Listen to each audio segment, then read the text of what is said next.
रंगदारी रे घर चढ़ के मारबो बरियारी रे छूट जी तो कैल रंगदारी रे घर चढ़ के मारबो बरियारी रे तोरा बाप के न तोरा दादा के चिन्हबो बेटा सब गोली मारबो तैगो गिनबो तोरा बाप के न तोरा दादा के चिन्हबो बेटा सब गोली मारबो तैगो गिनबो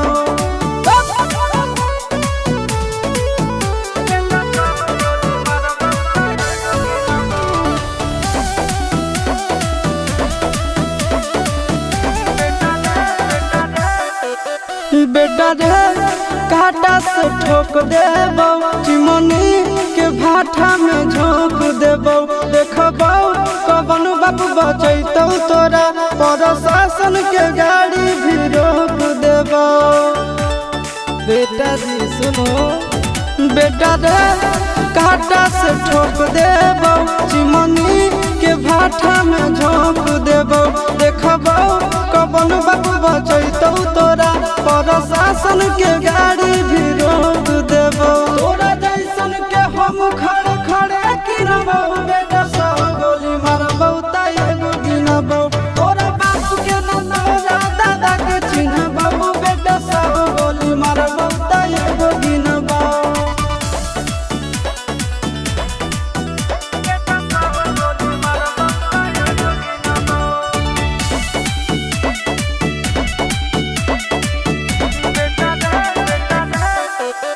बेटा रे दौड़ा के बाजार में मारबो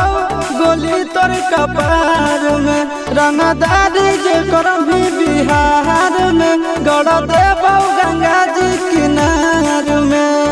इतना मार पड़तो न बेटा बेटा रे दौड़ा के बाजार में मारबो गोली तोर कपार में रंगदारी जे करभी बिहार में गड़ देबो गंगा जी किनार में कहो चिंटू आशीष के कारण सुनबो बेटा सब गोली मारबो तैगो गिनबो तोरा बाप के न तोरा दादा के चिन्हबो बेटा सब गोली मारबो तैगो गिनबो मारत मारत पिछुआरा लाल कर दे बेटा ध्यान से बाप इधर है।